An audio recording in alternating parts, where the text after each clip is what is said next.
They say a woman's reputation is worth more than gold in the Arizona territory, but what happens when both are stolen in the same breath?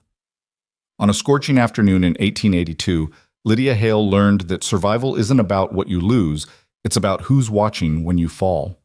One man destroyed her name with a lie. Another saw through it with a single glance. This is the story of a spare room, a second chance, and two broken hearts that built something unbreakable. Stay until the end, hit that like button, and comment your city below so I can see how far this story travels. Now let me take you back to that dusty street where everything changed. The sun hung over Copper Springs like a punishment, beating down on the rutted main street with the kind of heat that made even the dogs seek shade.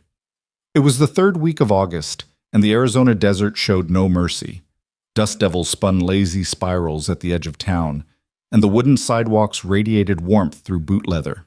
Most sensible folks had retreated indoors during the worst of the afternoon heat, leaving the street nearly empty except for a few horses tied to hitching posts, their heads drooping in the oppressive stillness, which meant that everyone inside the surrounding buildings had a perfect view when Martha Pritchard threw open the doors of her boarding house and sent Lydia Hale stumbling onto the porch. "Out! Get out of my establishment, you thieving wretch!" Lydia caught herself against the railing, her worn carpet bag landing in the dust at the bottom of the steps. Her dark hair had come loose from its pins, falling across her face, and her calico dress, the nicer of the two she owned, was wrinkled from being shoved. She was 26 years old, and in that moment she felt every hard year of her life pressing down on her shoulders. "Mrs. Pritchard, please," she began, her voice steady despite the trembling in her hands.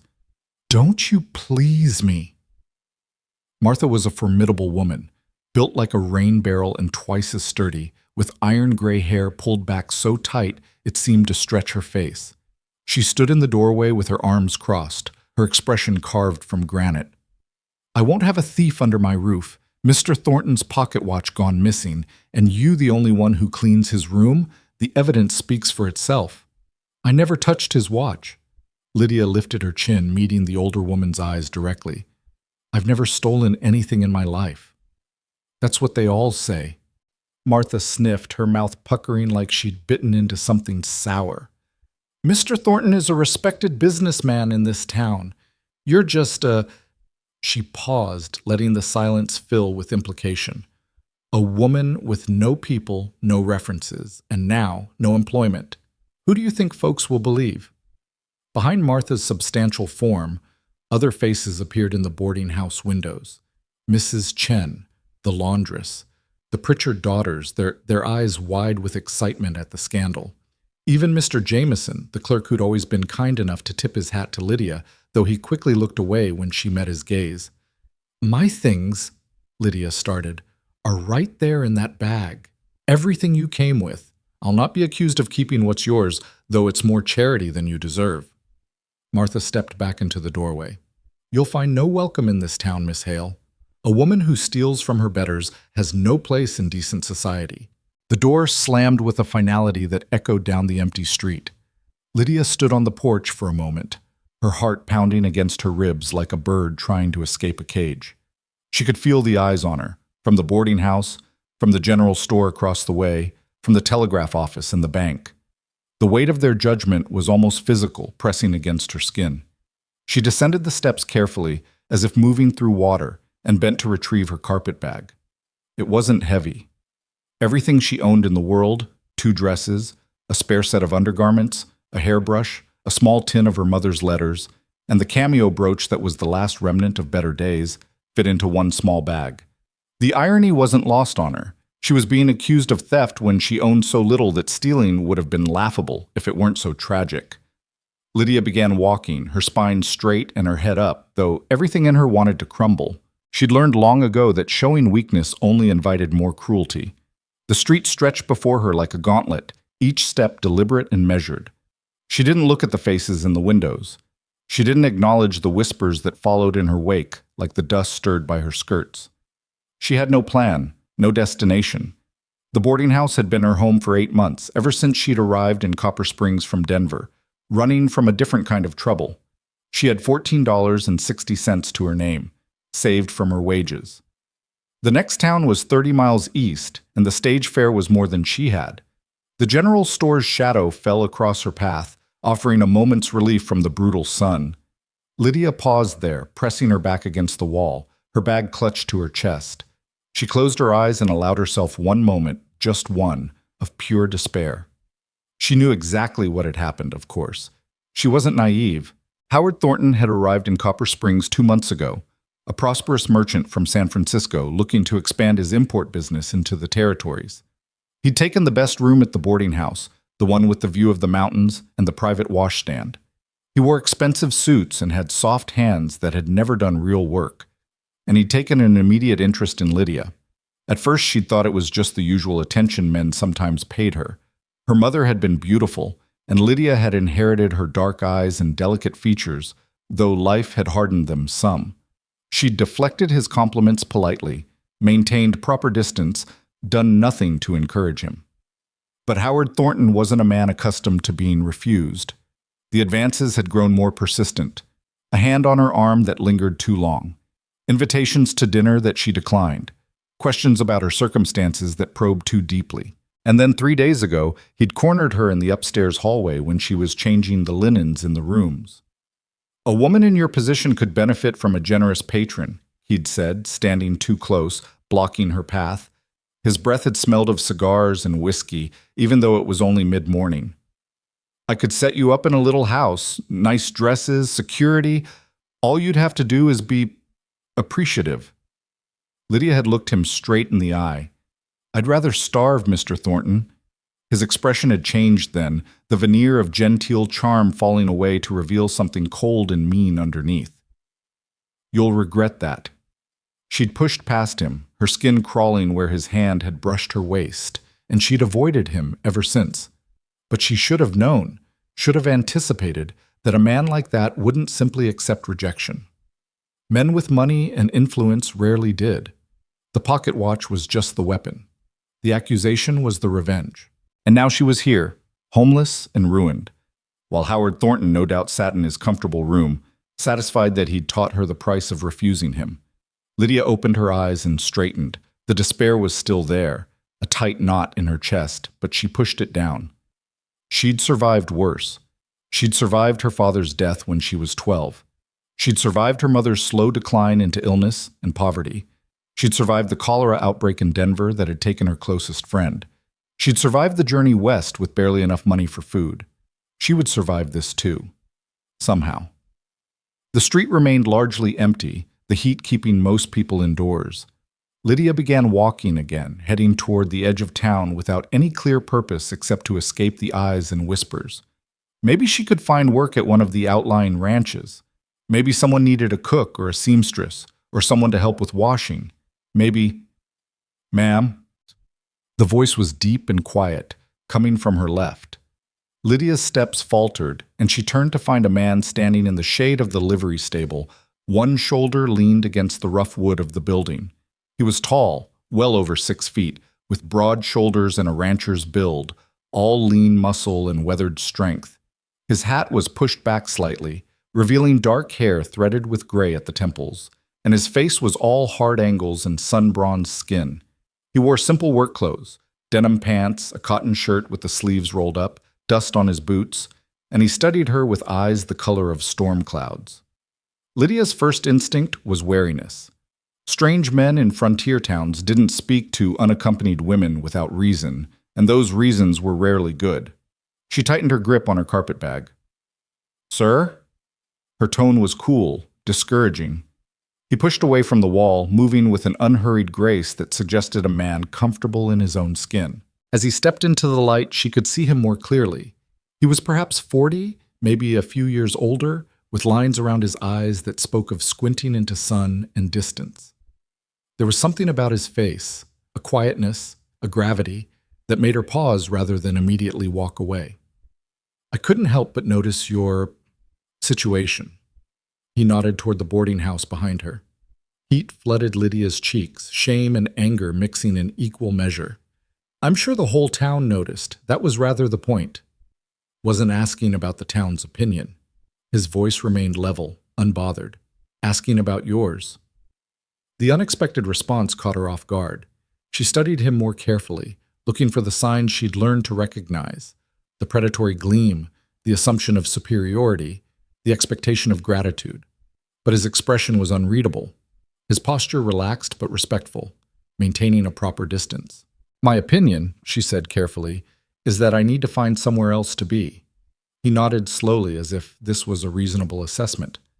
"You got people in town?" "No." "Plans?" "Working on it."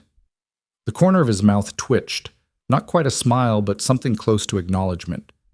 That's a diplomatic way of saying no. Despite everything, Lydia felt a spark of irritation. "Are you enjoying this? Watching someone else's misfortune?" "No, ma'am." The directness of his answer and the lack of defensiveness in it took the wind from her anger. "I'm deciding whether to make an offer or mind my own business." "I don't need charity." "Didn't offer any." He adjusted his hat, his movements deliberate. "Got a ranch about 8 miles north of here. Run it alone since my wife passed 2 years back. There's a spare room in the house, used to be for hired hands before I had to let them go. Room's yours if you want it. In exchange, you help with cooking, mending, basic household tasks. Honest work for honest accommodation." Lydia stared at him, trying to process what he was saying. A stranger, a man, was offering her shelter? Every instinct screamed danger. Women didn't go to isolated ranches with men they didn't know.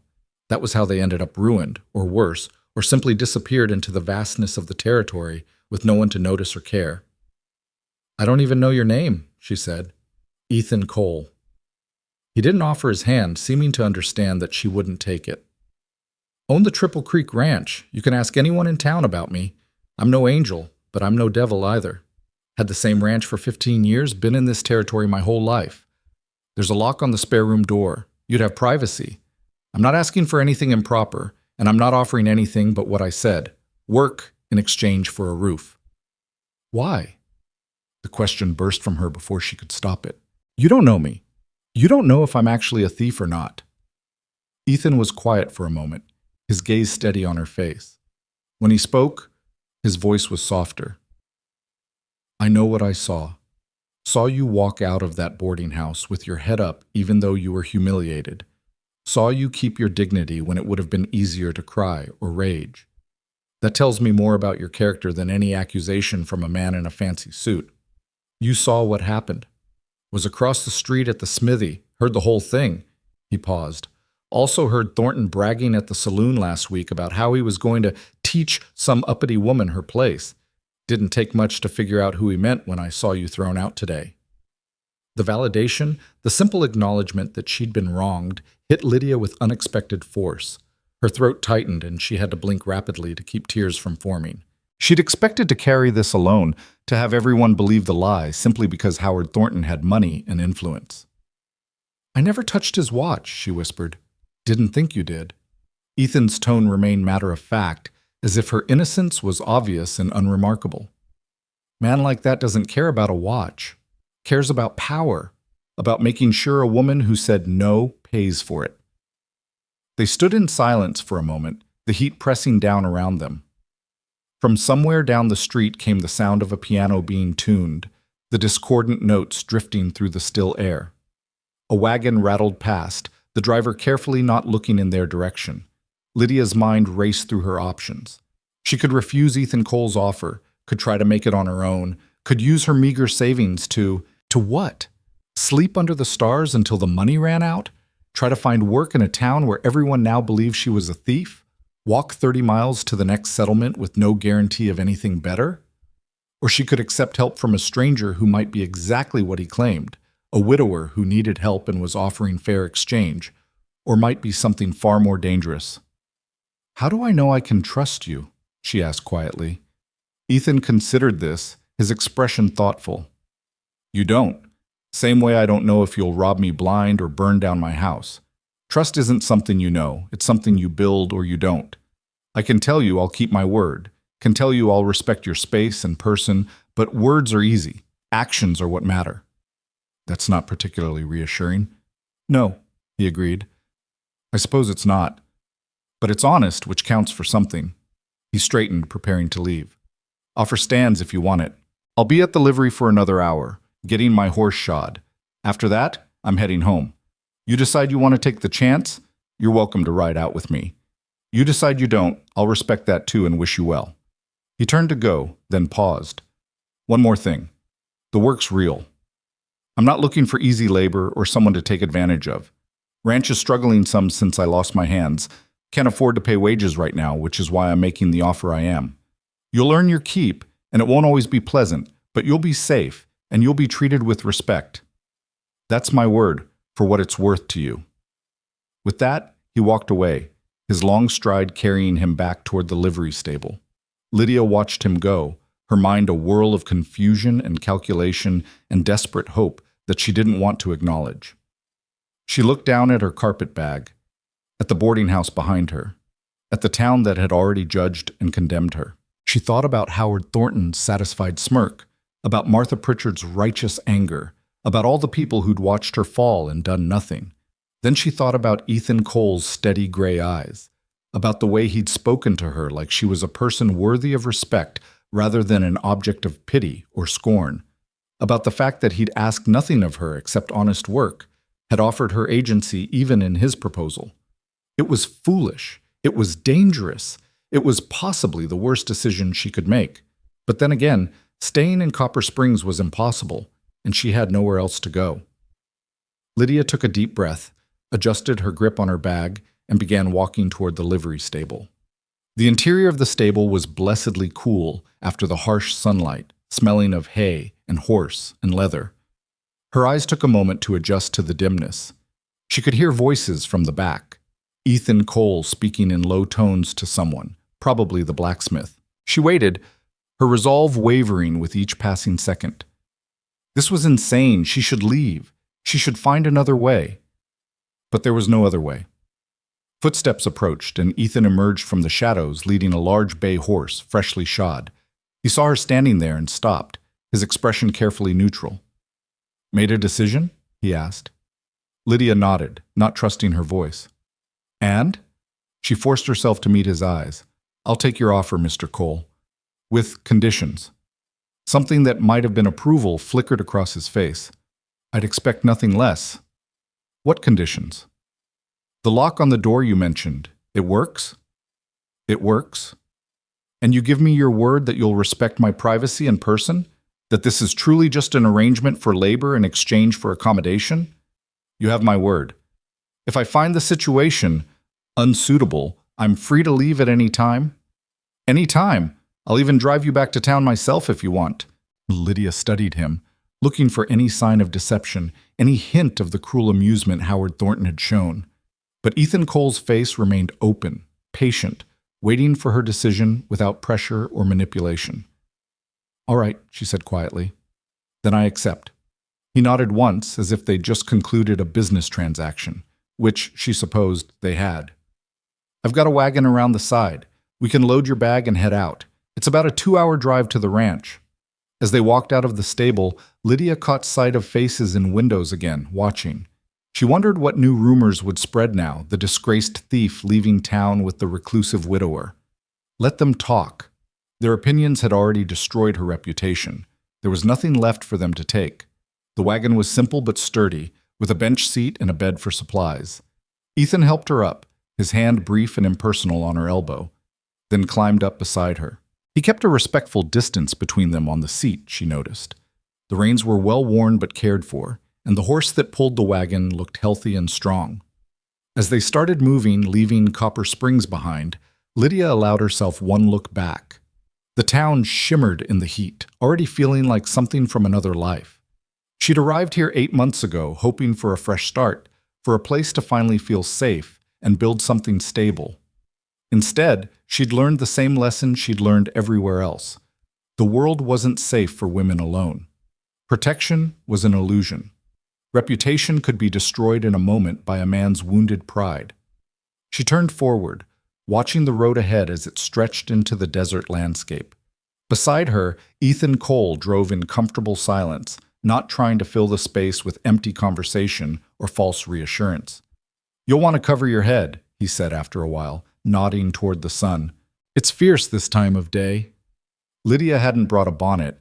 It had seemed like an unnecessary luxury when she'd packed her bag that morning before the world had fallen apart. Ethan reached behind the seat and pulled out a wide-brimmed hat, clearly his own, and offered it to her. "It'll be too big, but it'll keep the sun off." She took it hesitantly, the gesture striking her as oddly thoughtful. The hat smelled like sage and leather and sweat. Not unpleasant, just intensely masculine. She settled it on her head, and he was right. It was far too large, but it did block the brutal sunlight. They rode in silence for a while. The only sounds the creak of the wagon, the rhythmic clip of hooves, and the whisper of wind across the open land. The terrain was harsh but beautiful in its own way. Red rocks and scattered juniper, distant mountains painted purple by the afternoon light, vast stretches of earth that seemed to go on forever. "You're from back east originally?" Ethan asked eventually, his tone conversational but not intrusive. "Denver," Lydia replied. "Came out here 8 months ago." He nodded, didn't press for details. She appreciated that. After a moment, she found herself volunteering more. "My mother passed. There was nothing left for me there, and I'd heard there were opportunities in the territories. I was wrong about that, apparently." "Copper Springs isn't the whole territory," Ethan said. "It's just one small town with the same small mines as everywhere else." "You don't have a high opinion of your neighbors." "I have an accurate opinion of human nature." He glanced at her briefly. "Most people are decent enough when it doesn't cost them anything, but put pressure on them, make them choose between what's right and what's convenient or profitable, and you see who they really are." There was a bitterness in his voice that suggested personal experience. Lydia wondered what had happened to make him so cynical, wondered about the wife he'd mentioned, about why he was running a ranch alone when most men his age would have sons or hired hands to help. But she didn't ask. If he wanted to share, he would. And if he didn't, well, she had enough secrets of her own to respect his privacy. The land began to change gradually as they traveled north. The flat desert gave way to rolling hills, and more vegetation appeared. Cottonwoods near a creek bed, better grass, signs that water was more plentiful here. Lydia could see cattle in the distance, grazing in the late afternoon light. "Triple Creek," Ethan said, following her gaze. "Named for the 3 streams that run through the property. It's good land, or it was before the drought. Been a hard few years." The ranch house appeared as they crested a rise, and Lydia felt her breath catch slightly. It wasn't grand, not like the painted houses she'd seen in Denver or the elaborate homes of wealthy ranchers, but it was solid and well-built, a 2-story structure made of wood and stone with a wide porch wrapping around the front. There were outbuildings nearby, a barn, a stable, what looked like a bunkhouse, and several storage sheds. Evidence of neglect was visible even from a distance. The porch railing sagged in one section. Weeds had overtaken what might have once been a garden. One of the shutters hung crooked, but the bones of the place were good, and Lydia could see what it had been, what it could be again with care and attention. "It's not much," Ethan said, and she heard something defensive in his tone, as if he was seeing it through her eyes and finding it wanting. "It's more than I had an hour ago," Lydia replied honestly. He pulled the wagon up to the house and set the brake. "I'll show you around, get you settled in. Supper won't be fancy. I usually just make something simple." "I can cook," Lydia said, climbing down from the wagon before he could help her. "That was part of my duties at the boarding house. Tomorrow's soon enough to start earning your keep. Today you just need to get your bearings." He grabbed her carpet bag and led her up the porch steps, which creaked but held firm. The front door was unlocked. Lydia noticed there wasn't even a key, which spoke to how isolated the ranch was. Inside, the house was dim and surprisingly cool, the thick walls keeping out the worst of the heat. The main room served as both kitchen and living space, with a large stone fireplace dominating one wall, a scarred wooden table with mismatched chairs, open shelves holding dishes and supplies, and a cast-iron stove that looked well used. Everything was clean but sparse, functional rather than comfortable. There were no curtains on the windows, no decorations on the walls, nothing soft or personal to indicate that this was a home rather than just a place to eat and sleep. "Your room's upstairs," Ethan said, heading for a narrow staircase. "There's 3 bedrooms up there. Mine, the spare where you'll stay, and what used to be—" He trailed off, then continued. "Another spare room, washrooms at the end of the hall." The upstairs hallway was dim, lit only by the last of the afternoon sun filtering through a window at the far end. Ethan opened a door on the left, revealing a small but adequate room. There was a bed with a simple frame, a dresser with a mirror, a washstand with a basin and pitcher, and a chair by the window. The window itself looked out over the ranch land, offering a view of the distant mountains. "Linens are clean," Ethan said, setting her bag on the chair. "There's more blankets in the dresser if you need them. Nights get cold even in summer. The lock," he demonstrated, showing her a simple but sturdy lock on the inside of the door and producing a key from his pocket. "This is yours. There's no duplicate. Only you can lock or unlock this door." He handed her the key, and their fingers brushed briefly. Lydia pulled back quickly, tucking the key into her pocket. "Thank you," she said quietly. Ethan nodded, already moving toward the door. "I'll leave you to get settled. Come down when you're ready, or don't. No pressure." After he left, closing the door quietly behind him, Lydia stood in the center of the small room and let herself truly feel everything she'd been holding back. The fear, the humiliation, the desperate relief of having a place to be, even if that place was a stranger's isolated ranch. She moved to the window and looked out at the vast expanse of land bathed in the golden light of approaching sunset. Somewhere out there was Copper Springs, was Howard Thornton, was the life she'd been building that had crumbled in the space of an afternoon. But here, in this small room with its lock and key, was possibility. Dangerous possibility, perhaps. Uncertain possibility. But possibility nonetheless. Lydia unpacked her few belongings, hanging her spare dress in the wardrobe, arranging her hairbrush and her mother's letters on the dresser. The cameo brooch she pinned to her collar. It had been her mother's, and before that her grandmother's, one of the few beautiful things that had survived the long decline from gentility to poverty. Wearing it made her feel less alone. When there was nothing left to unpack, she locked the door from the inside and lay down on the bed, just for a moment. The mattress was surprisingly comfortable, the pillow soft. Through the window she could hear the sounds of the ranch, distant cattle, the wind in the cottonwoods, the creak of the windmill pumping water. For the first time in hours, Lydia allowed herself to close her eyes without fear. Downstairs, Ethan Cole stood at his kitchen window, looking out at the land he'd built his life on, and wondered if he'd just made the best or worst decision of his life. He hadn't been lying when he told Lydia Hale that he'd witnessed her humiliation. He'd been getting his horse shod, as he did every few months, when he'd heard Martha Pritchard's voice raised in righteous fury. Like everyone else, he'd looked out to see what the commotion was, and he'd seen a young woman being cast out like refuse. What had made him step forward, though? What had made him speak to her when every instinct of self-preservation told him to mind his own business? Was the way she'd held herself, that straight spine, that lifted chin, that refusal to let them see her break. It had reminded him of someone. Ethan turned from the window and busied himself with preparing a simple meal. Beans, cornbread, some of the salt pork he kept in the cold cellar. Mechanical tasks that kept his hands busy and his mind from wandering down paths he'd blocked off 2 years ago. But as he worked, he couldn't help wondering if he'd invited trouble into his carefully constructed solitude. A woman in the house again. Voices in the empty spaces. The presence of someone other than himself in these rooms that had grown so familiar in their silence. He'd meant what he said about needing help. The ranch was suffering from his inability to manage both the land and the house alone. He'd let hired hands go last year when the drought had killed too many cattle and money got tight. He'd thought he could handle it all himself, but the truth was slowly drowning him in neglect and exhaustion. But was that really why he'd offered Lydia Hale shelter? Or was there something else, some need he didn't want to acknowledge for the sound of another human voice, for evidence that life continued even after loss? Ethan shook his head, dismissing the thought. It didn't matter. The offer was made, accepted. Now they'd both have to live with the consequences, whatever those turned out to be. He heard footsteps on the stairs, light, hesitant.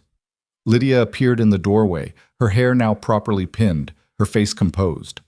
She'd removed his hat and left it upstairs, and without it she looked younger, more vulnerable, though she was clearly trying to hide it.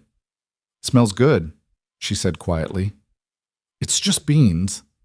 Ethan gestured to the table. "You're welcome to join me, or I can fix you a plate to take upstairs if you'd prefer." Lydia hesitated, clearly weighing her options. Propriety said she should eat alone, maintain distance, protect herself. But practicality said that if they were going to live under the same roof, some level of interaction was inevitable. "I'll eat here, if that's all right," she decided. They sat across from each other at the scarred wooden table, and Ethan dished out the simple meal. For a while they ate in silence, the only sounds the scrape of spoons against bowls and the settling sounds of the house as it cooled in the evening air. "It's good," Lydia said finally. "The cornbread especially. My wife's recipe." The words came out before Ethan could stop them, and he immediately regretted them. He didn't talk about Sarah, hadn't said her name aloud in months, but Lydia just nodded, not pressing. She must have been a good cook. She was good at a lot of things, Ethan found himself continuing despite his intentions. She grew up on a ranch, knew the work, knew what she was getting into when she married me. Made this place a home instead of just a house. "How long were you married?" 12 years. He stared down at his bowl. "She died in childbirth 2 years ago. The baby didn't make it either." The stark words hung in the air between them. Lydia's expression softened with genuine sympathy. "I'm sorry," she said quietly. I can't imagine." "No." Ethan met her eyes. "I don't suppose you can. Same way I can't imagine what you've been through. We all carry our own burdens." They finished the meal in a more comfortable silence, one built on mutual respect for pain and privacy. When they were done, Lydia began clearing the plates without being asked, moving to the basin to wash them. "You don't have to," Ethan started. "I know, but you cooked, so I'll clean. That seems fair." He watched her work for a moment, efficient, practiced movements that spoke of long experience with household tasks. Then he moved to help her, drying the dishes she washed and putting them away. Working side by side in the quiet kitchen, Ethan felt something he hadn't expected. A sense of rightness, as if a piece that had been missing had clicked back into place. It unsettled him, that feeling. He'd gotten used to being alone, to the silence, to needing no one. But maybe, he thought as he watched Lydia carefully dry her hands on a towel, maybe he'd been lying to himself about that. "Sun's almost down," he said, moving to light the lamps. "Days start early on a ranch, first light usually, but tomorrow you can sleep in, get your bearings. No rush." "I'd rather start as I mean to continue," Lydia replied. "First light is fine." Ethan nodded his approval. "Then I'll say goodnight. If you need anything, my room's across the hall from yours. Just knock." "I'll be fine." She paused at the foot of the stairs. "Mr. Cole? Thank you for today, for all of this."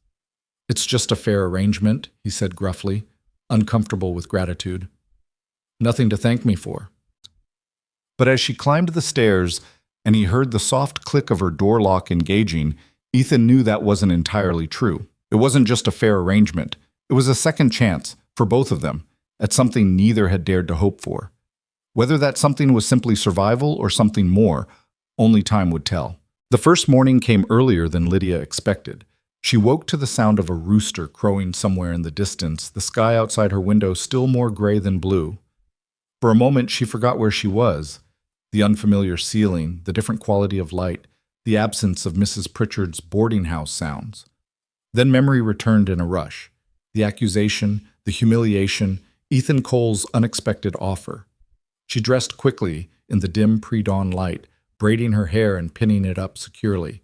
Her reflection in the dresser mirror showed a woman who looked tired but determined, and that would have to be enough. Downstairs, she could already hear movement, the clank of the stove being stoked, the scrape of a chair. When she entered the kitchen, Ethan was already dressed in his work clothes, his hair damp as if he'd splashed water on his face. He looked up from the coffee pot he was filling, and something flickered across his face. Surprise, maybe, or approval. "Didn't think you'd actually be up," he said. "I said I would be." Lydia moved to the stove, assessing what was available. "What do you usually eat for breakfast?" "Whatever's quick. Coffee, maybe some bread if there is any." "That's not enough for a man doing ranch work."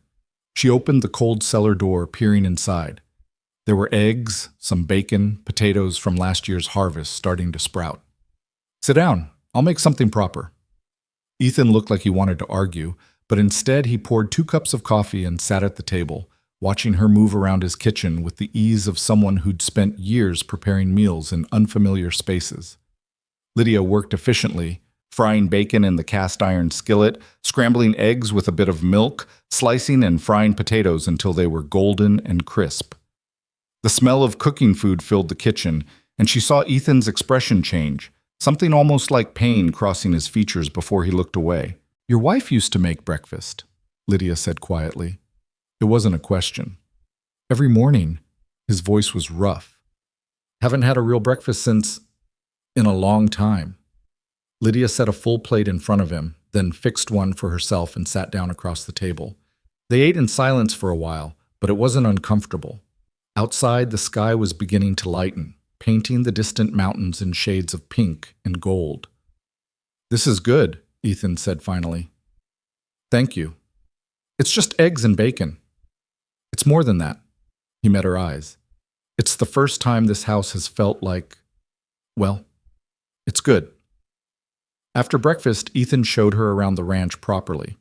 In the growing daylight, Lydia could see the full scope of both the property and its neglect.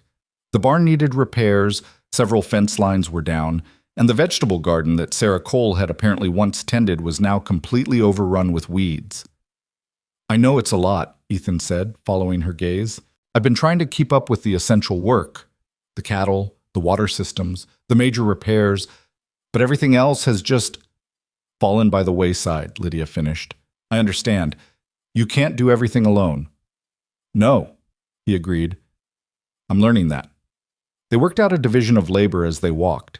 Ethan would handle the cattle, the heavy repair work, and managing the land. Lydia would take charge of the house, the cooking, the garden if she could salvage it, and the mending. She'd noticed his shirts had missing buttons and frayed cuffs. It was a practical arrangement, each playing to their strengths. "The chickens," Ethan said, gesturing to a coop near the barn. "They're half wild now. Haven't been properly tended in months. If you can get them laying regularly again, we could sell eggs in town for extra income." "I can do that." Lydia studied the ramshackle coop. "But they'll need a proper henhouse. That structure won't survive the next strong wind."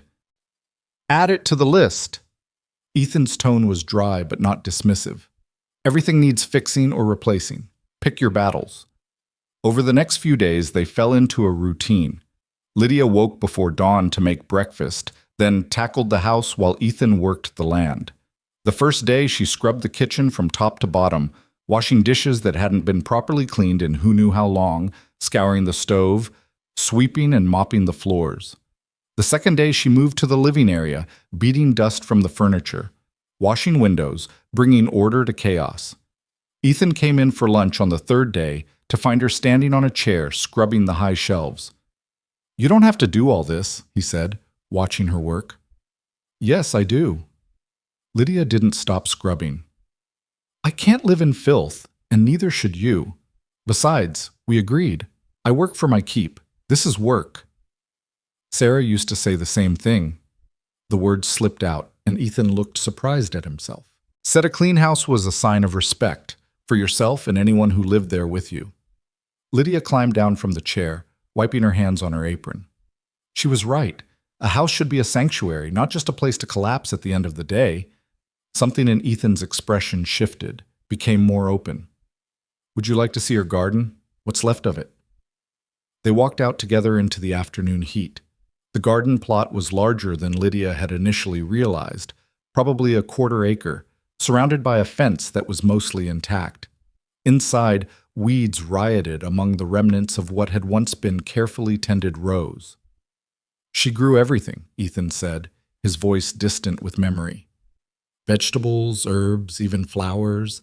Said that beauty was as necessary as food. I thought she was being fanciful, but she was right.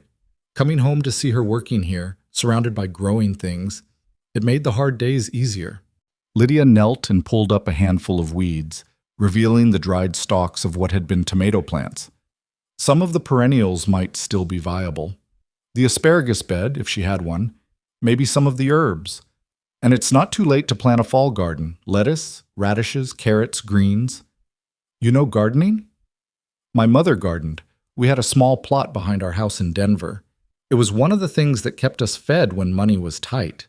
She stood, brushing dirt from her hands. If you can spare the water, I can bring this back. Water we have, thanks to the 3 creeks. Take what you need.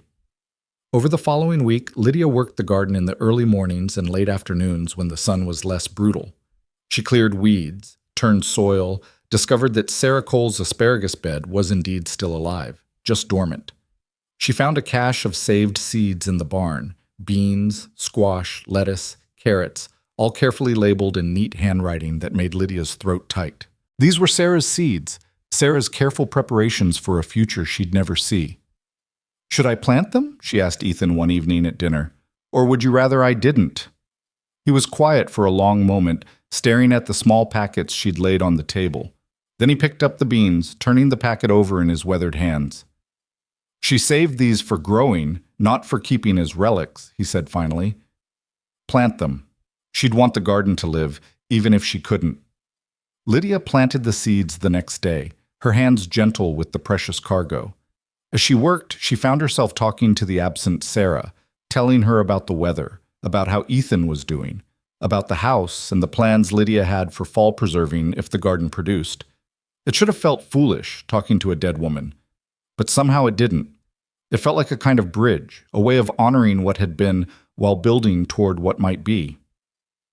The house began to transform under Lydia's care. She found curtains in a trunk upstairs, simple muslin panels that Sarah had made, and washed and hung them, softening the stark windows. She discovered that the sagging porch railing just needed the screws tightened, and she fixed it herself using tools from the barn.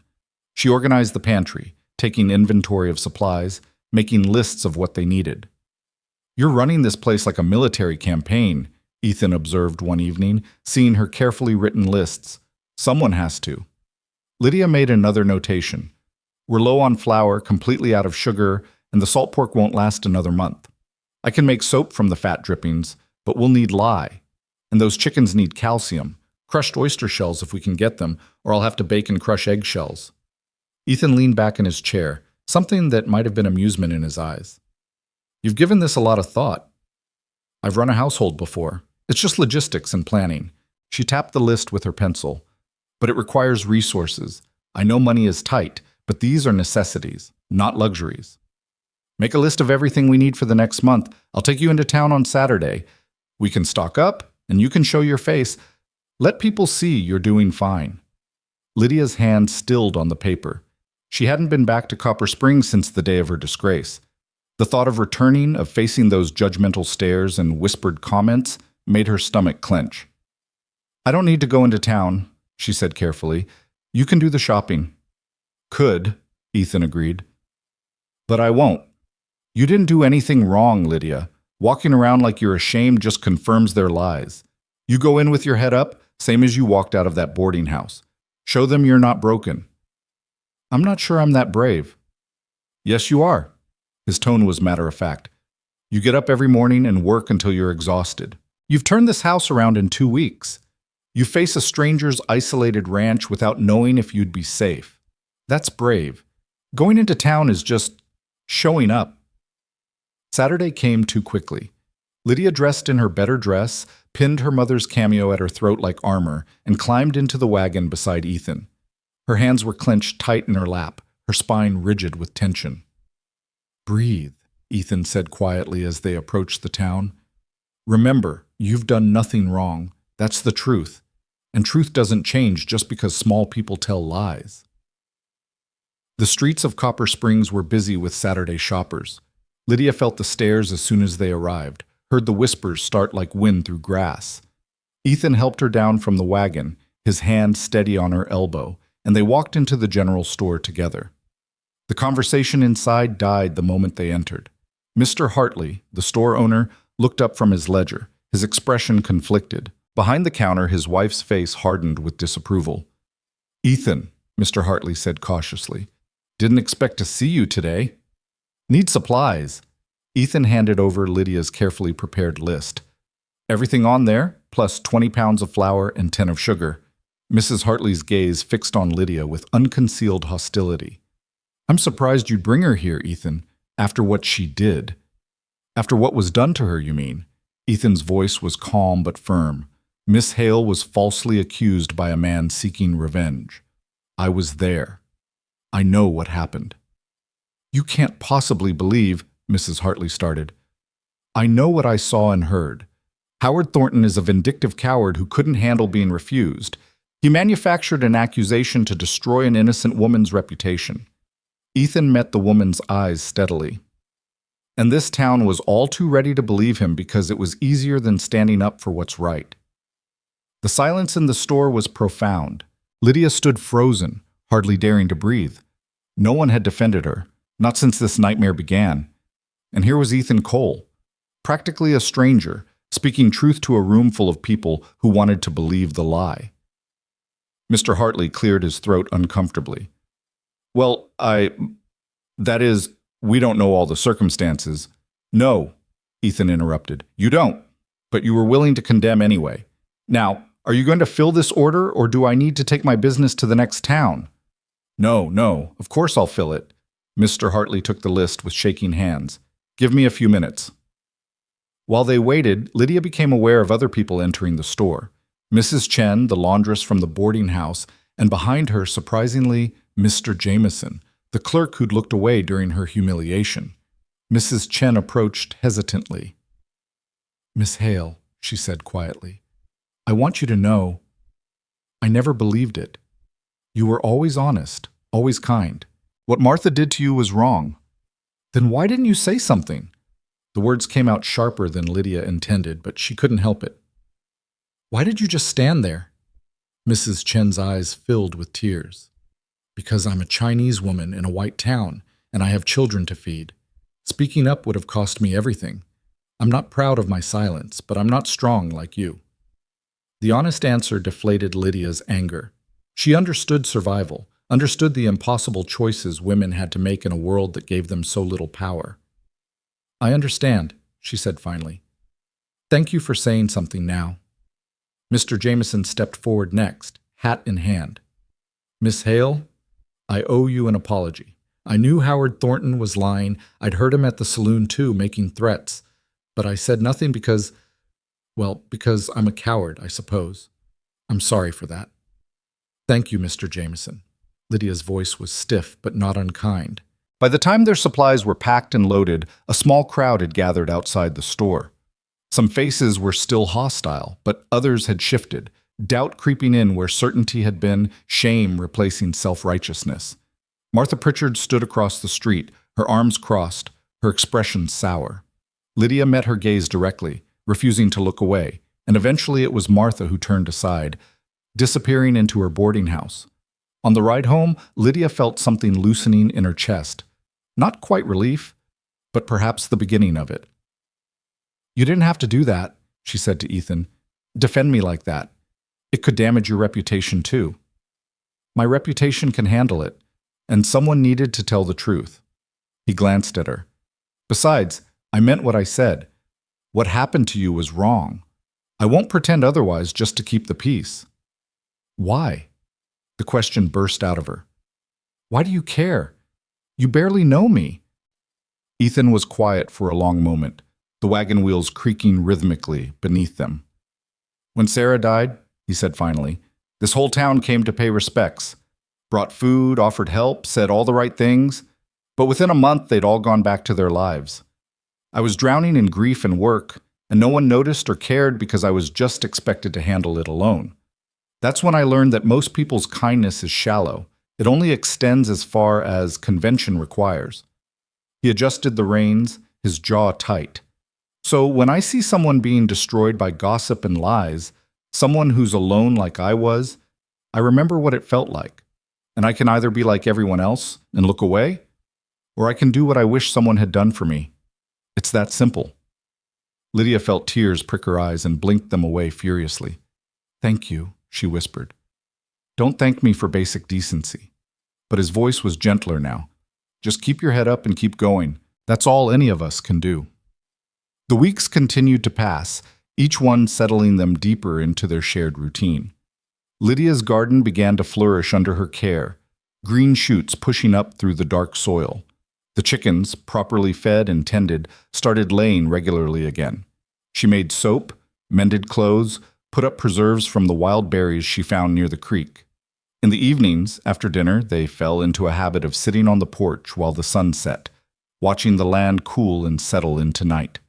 Sometimes they talked about the ranch, about small matters, about the work ahead. Sometimes they sat in comfortable silence, just two people finding peace in each other's company. "I was thinking," Lydia said one evening, "about the bunkhouse. It's empty, just sitting there. If we fixed it up, you could hire hands again. The ranch needs more help than two people can provide." "Can't afford wages," Ethan reminded her. "What about a profit share arrangement? Offer room and board plus a percentage of the cattle sales. Young men looking to learn ranching might take that deal, especially if they're trying to save up to start their own place." Ethan turned to look at her, his expression thoughtful. "That's actually a good idea. There's a lot of work in fixing up the bunkhouse, though." "I can help with that, too. I'm not afraid of hard work." "No," he said softly. "You're definitely not." They fixed the bunkhouse together over the next month, working in the cooler morning and evening hours. Lydia cleaned while Ethan repaired, replacing broken window panes, fixing the roof where it leaked, reinforcing the bunks. She made mattresses from ticking stuffed with grass and sewn tight, washed the old blankets until they were clean if threadbare. Working side by side, Lydia began to notice things about Ethan Cole that she hadn't before. The way he was always patient in his explanations when she asked questions, the quiet competence of his movements, no wasted motion or energy. The rare smile that transformed his usually somber face into something almost boyish. The way he listened when she talked. Really listened, as if her thoughts and opinions mattered. She also noticed the way he looked at her sometimes when he thought she wasn't paying attention. A look she couldn't quite decipher. Not predatory like Howard Thornton's had been, but something else. Something that made her pulse quicken and her breath catch. It scared her, that feeling. She'd built walls around herself, learned not to trust, not to hope for more than survival. But those walls were beginning to crack, and she didn't know if that was dangerous or necessary or both.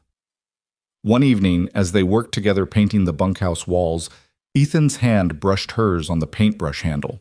He pulled back quickly, almost guiltily. "Sorry," he said. "It's fine," but Lydia's voice came out breathless.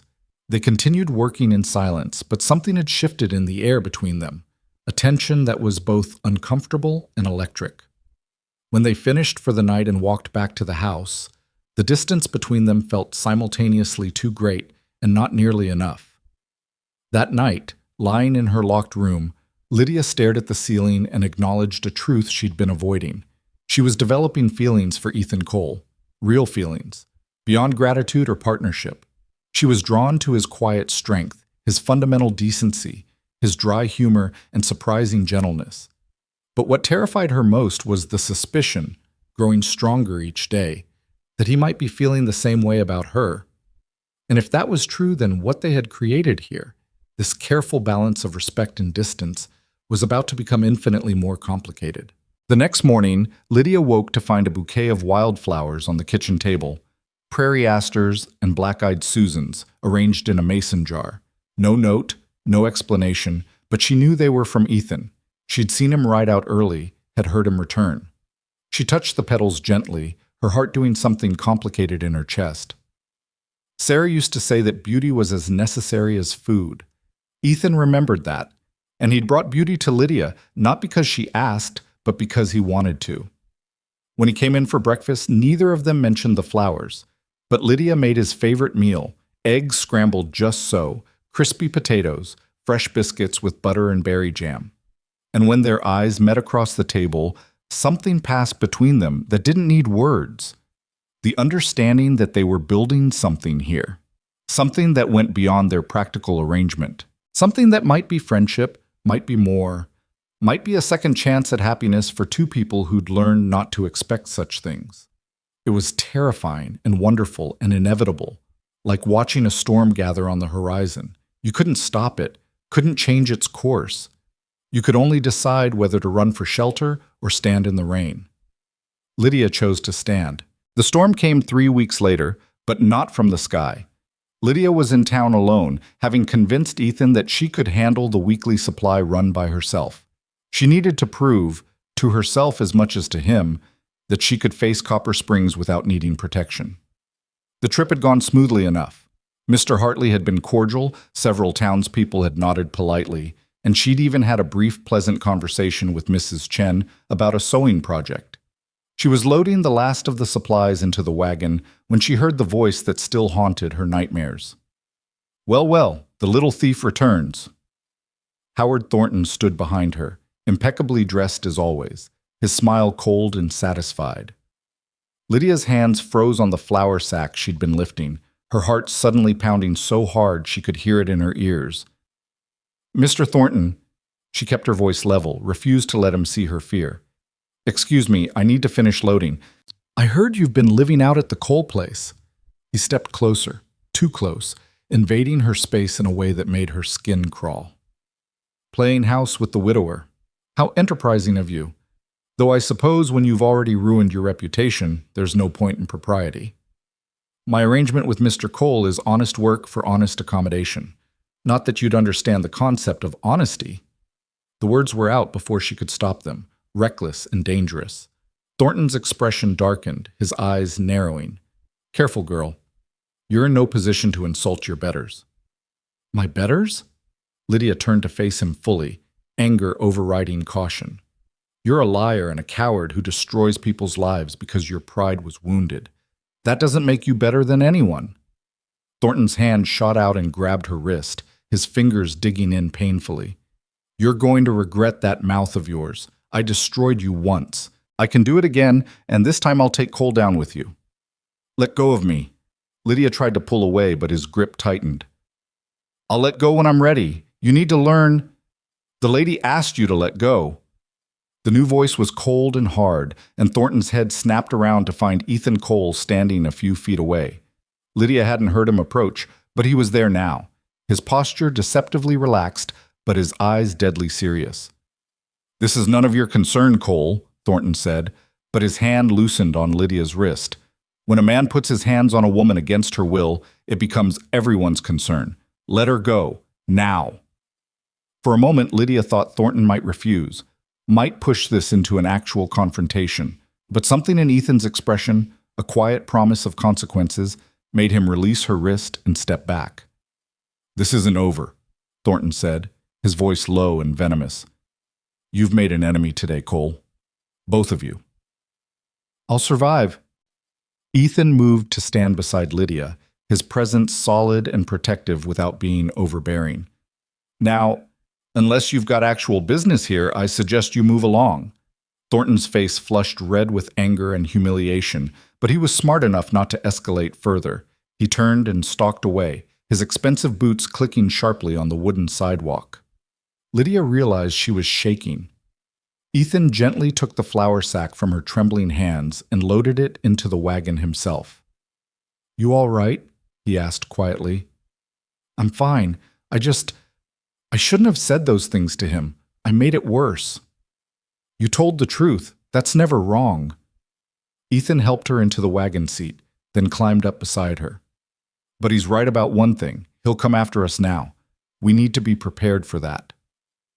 The ride home was tense and silent. Lydia's wrist throbbed where Thornton had grabbed her, and she knew there would be bruises. More than the physical pain, though, she felt a deep sense of dread. She'd brought trouble to Ethan's door just as she'd feared from the beginning. "I should leave," she said suddenly as they turned onto the ranch road, "before he does something to hurt you or the ranch. This is my problem, not yours." Ethan pulled the wagon to a stop, so abruptly that Lydia had to grab the seat to steady herself. He turned to face her, his expression fierce. "Don't!" His voice was rough with emotion. "Don't you dare run because some small man makes threats. You belong here now. This is your home as much as mine." "But if he... let him try. I've faced down rustlers, drought, disease, and loss that nearly broke me. Howard Thornton doesn't scare me." He reached out, then hesitated, his hand hovering near hers. "Unless you want to leave. Unless you're unhappy here. That's different. But don't leave because you're trying to protect me. I'm a grown man. I make my own choices." Lydia looked at his hand, still suspended between them, and made a choice of her own. She took it. lacing her fingers through his. His palm was calloused and warm, and the contact sent electricity through her entire body. "I don't want to leave," she whispered. "I'm just afraid of what might happen." "Then we face it together." Ethan's thumb brushed across her knuckles, the gesture achingly tender. "I'm not letting him hurt you again, Lydia. I promise you that."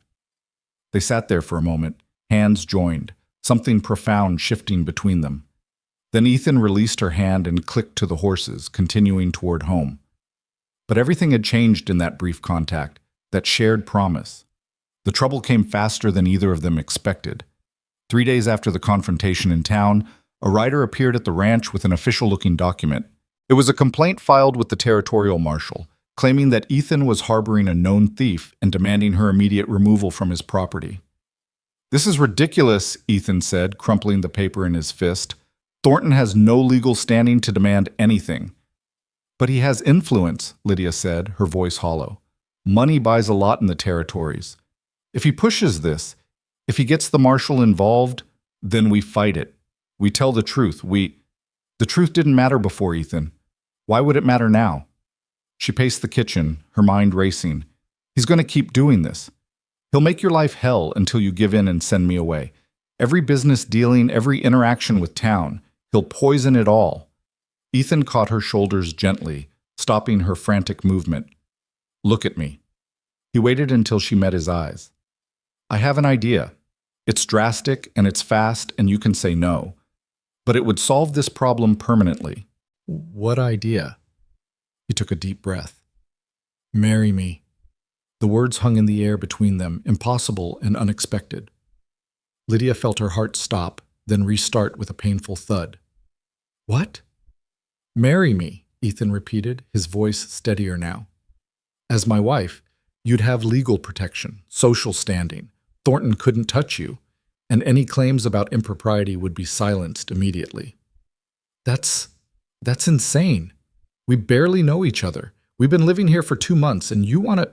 I know it's fast. I know it's not romantic or traditional, but think about it practically.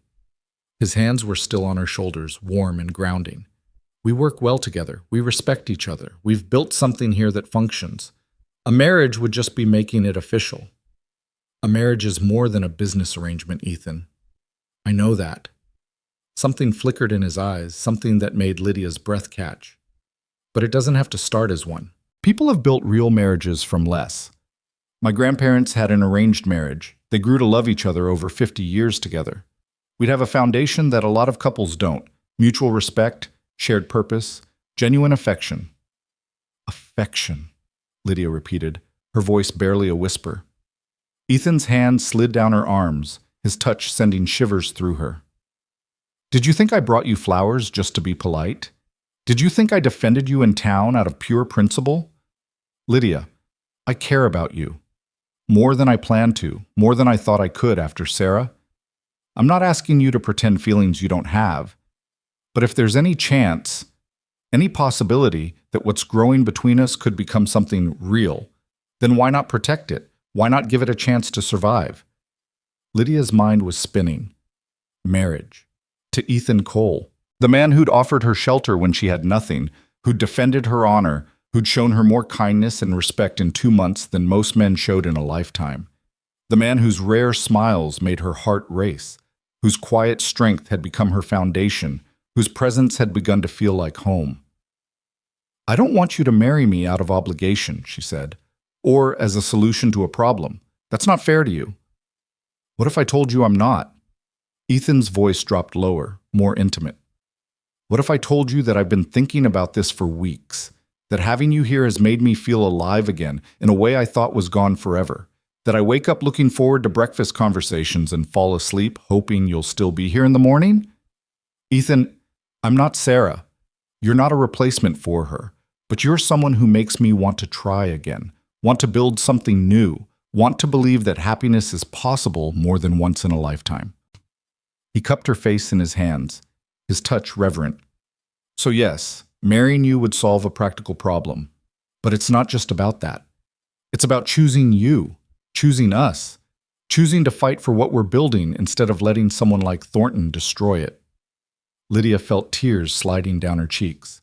This is crazy. Probably. A ghost of a smile touched his lips. But you came out to an isolated ranch with a stranger because you had nowhere else to go. You've rebuilt this place from neglect into a home.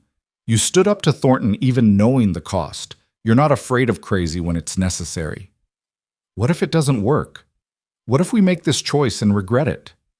Then we deal with it like adults. But Lydia, his thumb brushed away her tears. What if it does work? What if we take this chance and build something real? Isn't that possibility worth the risk? She thought about the life she'd had before coming here. Alone, afraid, constantly looking over her shoulder, never feeling safe or settled. She thought about the past 2 months, the slow building of trust and routine and something that felt like belonging. She thought about Ethan's quiet presence across the breakfast table, his steady support, the way he looked at her when he thought she wasn't watching. She thought about the flowers in the mason jar, still fresh on the kitchen table. "Yes," she whispered. "Yes, I'll marry you." Ethan's expression transformed, relief and joy and something deeper flooding his features. "You mean it?" "I mean it. It's terrifying and impulsive and probably foolish, but yes, I'll marry you." He pulled her into his arms then, holding her tight against his chest. Lydia could feel his heart pounding, matching the frantic rhythm of her own. For a long moment, they just stood there, wrapped in each other, feeling the enormity of what they'd just decided. "We should do it soon," Ethan said finally, his voice rough, "before Thornton can cause more trouble, before either of us loses our nerve." "How soon?" "This Saturday. 3 days. We can ride into the next town, Silver Ridge, where we're not known. Find a justice of the peace. Make it legal." He pulled back to look at her. "Unless you want something bigger? A church wedding? Guests? All the traditional elements?" Lydia shook her head. "No, simple is better. Just us, making a choice. That's all I need." They spent the next 3 days in a strange state of heightened awareness and careful distance. They continued their routines, breakfast, work, dinner, evening conversations on the porch, but everything felt different now, weighted with anticipation and promise and fear. Lydia caught herself watching Ethan as he worked, noticing the strength in his hands, the way he moved, the concentration on his face. She found him watching her too, his gaze heated in a way that made her flush and look away, her body responding to possibilities she'd never let herself consider. On Friday evening, the night before their planned trip to Silver Ridge, they sat on the porch as the sun set in brilliant oranges and purples. The silence between them was charged, electric. "Are you scared?" Lydia asked finally. "Terrified," Ethan admitted, "but also more certain than I've been about anything in a long time." "What if I'm not?" She hesitated, unsure how to voice her insecurities. "What if I can't be what you need? What if I'm not enough?" Ethan turned to look at her, his expression serious. "Lydia, you've been more than enough since the day you arrived. You brought life back to this place, back to me. Whatever happens after tomorrow, however our marriage unfolds, you need to know that you're already exactly what I need. Strong, capable, resilient, kind. That's not going to change with a piece of paper." "I've never—" She blushed, unable to continue. Understanding dawned in Ethan's eyes. "We'll go at your pace, whatever you're comfortable with. There's no rush, no expectations. This marriage is real, but it doesn't have to be complete until you're ready." The gentleness in his voice, the respect and patience, made Lydia's eyes sting with tears. "Thank you." "Nothing to thank me for. You're not property, Lydia. You're a partner. That means your comfort and consent matter. Always." That night, Lydia lay in her bed unable to sleep, her mind racing with thoughts of what tomorrow would bring. Marriage, a husband, a permanent place in this world instead of the temporary, precarious existence she'd had for so long. She thought about Ethan on the other side of the hallway, wondered if he was awake too, wondered what he was thinking, feeling. Tomorrow, everything would change. The careful distance they'd maintained would shift into something closer, more intimate, whether or not they consummated the marriage right away. Part of her was terrified, but a larger part, the part that had learned to recognize truth when she saw it, was filled with hope. The ride to Silver Ridge the next morning was quiet, but not uncomfortable. Ethan had hitched up the wagon, and Lydia wore her better dress with her mother's cameo at her throat. They looked like what they were, a rancher and a woman of modest means heading to town for business, and yet they were so much more. Silver Ridge was bigger than Copper Springs, a prosperous mining town with 2 main streets and actual brick buildings. Ethan drove directly to the courthouse, a solid structure at the center of town. Inside they found the justice of the peace, an older man with kind eyes and ink-stained fingers. His name was Judge Morrison, and he asked no questions beyond the basics, their names, their ages, whether they came freely to this marriage. "Do you have witnesses?" he asked. Ethan looked around the small office, then stepped into the hall and returned with 2 courthouse clerks who agreed to stand in.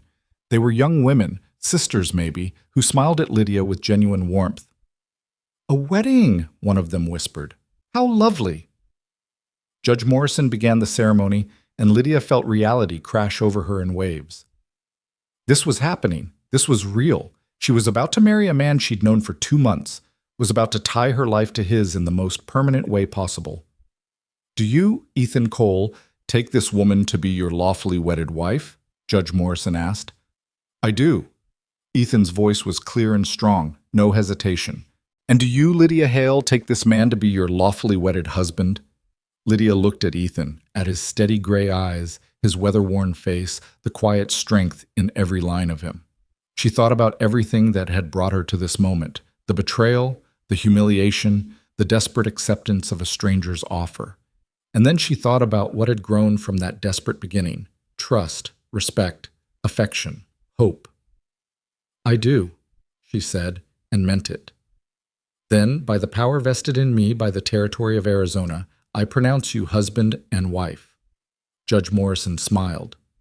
"You may kiss your bride, Mr. Cole." Ethan stepped closer, his hand gentle on Lydia's cheek. He leaned down slowly, giving her time to pull away if she wanted. But Lydia didn't pull away. She lifted her face to his, and their lips met in a kiss that was soft and careful and full of promise. It was her first kiss, and it felt like coming home. When they separated, both slightly breathless, the clerk witnesses were beaming. Judge Morrison completed the paperwork with efficient movements, and within minutes Lydia was holding a marriage certificate that declared her Mrs. Ethan Cole. The ride back to the ranch felt different. They were husband and wife now, legally bound, their fates intertwined. Ethan reached across the wagon seat and took Lydia's hand, and she let him, their fingers intertwining naturally. "No regrets?" he asked quietly. "None," she said, surprised to find it was true. "You?" "Not a single one." They arrived home as the sun was setting, painting the ranch in golden light. Ethan helped Lydia down from the wagon, but instead of releasing her immediately, he kept his hands on her waist. "Welcome home, Mrs. Cole," he said softly. "It was already home," Lydia replied. "But thank you." That evening they shared dinner at the kitchen table as they had dozens of times before, but everything felt charged with new significance. They were married now. This was their home, their life, their future. After dinner, as they stood to clear the dishes, Ethan caught Lydia's hand. "I meant what I said about going at your pace," he told her. "Tonight, tomorrow, next month, whatever you need. There's no rush." Lydia's heart swelled with affection for this careful, considerate man. "I know, and I appreciate that. But Ethan, I don't want to waste time being afraid. I want to choose courage, choose hope, choose us."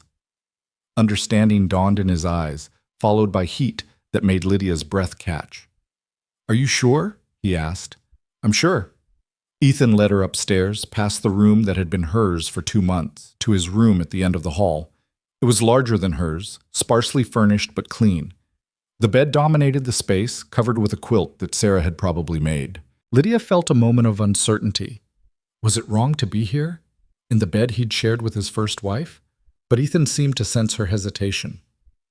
"Sarah would want this," he said quietly, "would want me to live again, to love again. She was generous that way. And this isn't about replacing her. It's about building something new with you." He kissed her then, deeper than the chaste kiss at the courthouse, and Lydia felt herself responding, her body awakening to sensations she'd never allowed herself to feel. When they finally came together, It was with a tenderness that brought tears to her eyes. Ethan careful and patient, Lydia nervous but trusting, both of them fumbling toward intimacy with more emotion than expertise. Afterward, lying in Ethan's arms in the darkness, Lydia felt something settle deep in her chest. This was real. This was hers. Not temporary, not precarious, but solid and lasting. "I love you," Ethan whispered against her hair. "I didn't plan to, but I do." Lydia's breath caught. She'd been afraid to name her own feelings, afraid that hope was dangerous. But lying here, safe and cherished, she let herself acknowledge the truth. "I love you too," she whispered back. And outside, the Arizona stars wheeled overhead, indifferent and eternal. While inside the ranch house, two broken people built something whole from the fragments of their shattered lives. The news of their marriage reached Copper Springs within 2 days, carried by the same gossip networks that had destroyed Lydia's reputation months before. But this time the whispers carried a different tone: shock, speculation, and grudging respect. A marriage, legal and documented, changed everything. What Howard Thornton had dismissed as impropriety was now a legitimate union, and his campaign against Lydia lost its teeth overnight. Ethan drove into town alone the following Saturday, his marriage certificate folded in his pocket like armor. He walked into the general store where several men were gathered, including Thornton himself, and the conversation died instantly. "Gentlemen," Ethan said, his tone civil but cold, "I wanted to let you know that my wife and I will be doing our regular supply run next week. I trust there won't be any further problems or accusations." Thornton's face had gone an ugly shade of red. "Your wife? How convenient. A rushed marriage to legitimize." "Careful," Ethan interrupted, his voice dropping to something dangerous. "That's my wife you're speaking about. And I take exception to anyone who insults her. Strong exception." The threat hung in the air, unmistakable. Thornton looked around for support, but the other men had suddenly found their boots very interesting. Even in a lawless territory there were codes, and insulting a man's wife crossed lines that most wouldn't dare. "This isn't over, Cole," Thornton hissed. "Yes," Ethan said flatly. "It is. You've lost. Accept it with whatever grace you can muster and move on. Or keep pushing and find out exactly how unpleasant I can make things for a man who tries to destroy my family." He turned and walked out, leaving Thornton sputtering impotently behind him. When he returned to the ranch and told Lydia what had happened, she felt a weight lift from her shoulders that she'd been carrying for months. "It's really over?" she asked, almost afraid to believe it. "It's over." Ethan pulled her close, kissing her forehead. "You're safe now. Protected. Mine." The possessiveness in that last word should have frightened her, but instead it sent warmth flooding through her body. She was his, and he was hers. The thought was still new enough to make her breathless. Their marriage settled into a rhythm over the following weeks, a blend of the comfortable partnership they'd built and the growing intimacy of husband and wife. They still rose before dawn, still worked side by side during the day, but now the nights were different. Now there were stolen kisses in the barn, Ethan's hands on her waist as she cooked dinner, the sweet exhaustion of falling asleep in each other's arms. Lydia had never imagined marriage could be like this. Equal parts friendship and passion, work and pleasure, independence and togetherness. Ethan treated her as a partner in every sense, asking her opinion on ranch decisions, trusting her judgment, sharing both the burdens and the triumphs. When two young ranch hands responded to the profit share arrangement Lydia had suggested, it was she who interviewed them alongside Ethan, her assessment of their character given equal weight. When they decided to expand the cattle herd, she helped plan the finances, calculating costs and potential returns with a head for numbers that impressed even her husband. "Where did you learn bookkeeping?" Ethan asked one evening, watching her update the ranch ledgers with neat, precise entries. "My father was a clerk before he died. He taught me figures, said a woman should understand money whether society approved or not." Lydia made another notation. "My mother thought it was unseemly, but she was grateful for it when I had to manage our household after he passed. Your father was a wise man." "He was." Lydia set down her pen, a wistful expression crossing her face. "He would have liked you, would have approved of this marriage. Even though it happened so fast? Especially because of that. He always said that when you recognize something true, you don't waste time questioning it. You act. She reached across the table and took Ethan's hand. This was true from the beginning. We just needed time to recognize it. The garden flourished under Lydia's continued care, producing abundantly as fall approached. She spent long days harvesting and preserving, making pickles and relishes, canning tomatoes and beans, drying herbs, and storing root vegetables in the cellar. The pantry that had been nearly bare when she arrived was now full, a testament to her hard work and planning. The two ranch hands, Tom and Billy, proved to be good workers. Young men in their early 20s, eager to learn and willing to put in hard hours. With their help, Ethan was able to tackle repairs that had been neglected for years. They fixed fence lines, reinforced the barn, expanded the water systems. The ranch began to look prosperous again, cared for, alive.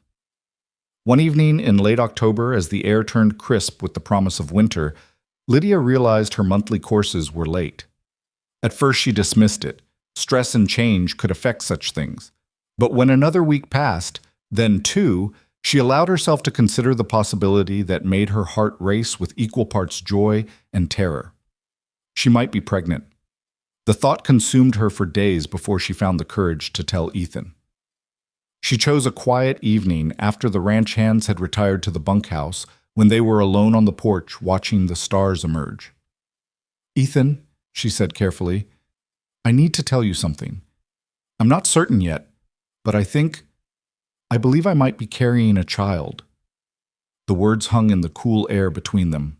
Ethan had gone very still beside her, his face unreadable in the dimness. When he finally spoke, his voice was rough with emotion. "You're sure?"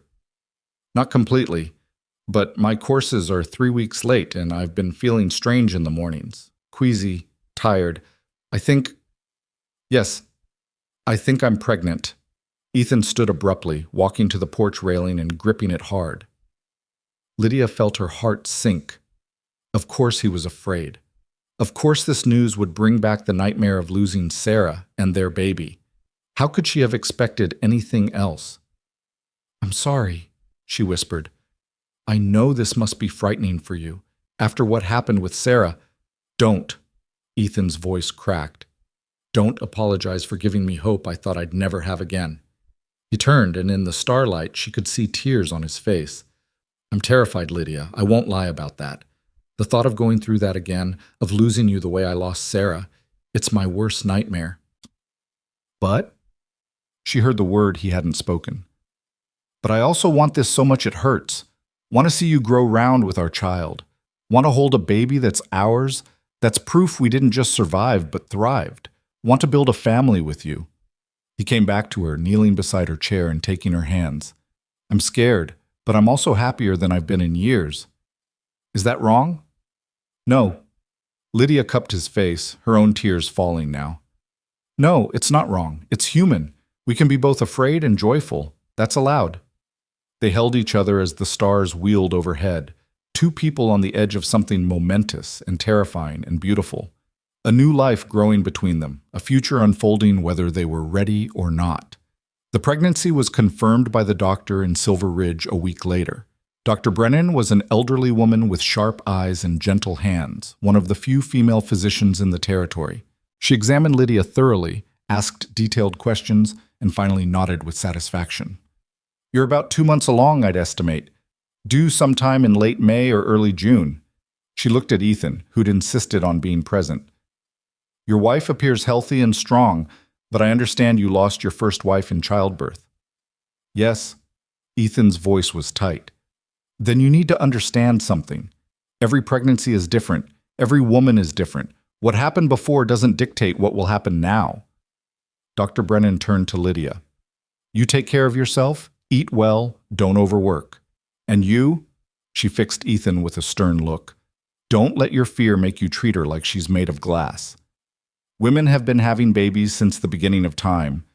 Trust her body to know what to do." "How do we—" Ethan struggled with the words. "How do we keep her safe?" "You can't control everything, but you can make sure she gets proper rest, good nutrition, and stays as calm and stress-free as possible. And when her time comes, you send for me. I've delivered more babies than I can count, and I'm good at what I do. The ride home was quiet, both of them processing the reality of what lay ahead. 7 months until their lives would change irrevocably. 7 months of hope and fear and preparation. "I want to be excited," Lydia said finally. "I want to enjoy this. But I'm afraid that if I let myself be too happy, something will go wrong." "I know exactly what you mean." Ethan reached over and took her hand. "But Dr. Brennan was right. We can't control what happens. All we can do is take care of you, prepare as best we can, and have faith that this time will be different." "Faith," Lydia repeated softly. "I'm not sure I know how to have that anymore." "Then we'll learn together." As the months passed, Lydia's body changed in ways both wondrous and uncomfortable. The morning sickness passed after the first trimester, replaced by a growing roundness that made her existing dresses unwearable. She sewed new ones with expanding waistlines, and Ethan watched her work with an expression of such tenderness it made her heart ache. The ranch hands, Tom and Billy, were respectful and helpful, taking on heavier tasks without being asked. The ranch continued to prosper, the cattle herd growing, the land responding to consistent care and attention. They hired a woman from town, Mrs. Murphy, to come help with the heaviest household work once Lydia's pregnancy became obvious. "You don't need to do this," Lydia protested when Ethan first suggested it. "I can manage." "I know you can, but you don't have to do everything alone anymore. That's what marriage means, sharing burdens." He placed a gentle hand on her swelling belly. "Besides, you're already doing the most important work. Everything else is secondary." Winter came, blanketing the ranch in snow and forcing everyone indoors more often. Lydia spent the dark evenings knitting tiny clothes and blankets, her hands moving in rhythms her mother had taught her years ago. Ethan built a cradle from oak, his carpenter's skills rusty but adequate, sanding every surface until it was smooth as silk. "Sarah would have done this better," he said one evening, examining his handiwork critically. "Sarah isn't here." Lydia's tone was gentle but firm. "And this cradle is beautiful because you made it with love for our child. That's what matters." He looked at her, this woman who'd come into his life as a desperate stranger and become his anchor, his partner, his love. "How did I get so lucky?" "Lucky?" Lydia laughed. "You found me being thrown out of a boarding house and accused of theft." "Best day of my life," Ethan said seriously. "Well, second best. Our wedding was first." "Not today? Finding out about the baby?" "That's tied with the wedding." He pulled her close, careful of her protruding belly. "Every day with you is the best day. I'm just greedy enough to want them all." As Lydia's pregnancy progressed into the final months, Ethan's anxiety increased proportionally.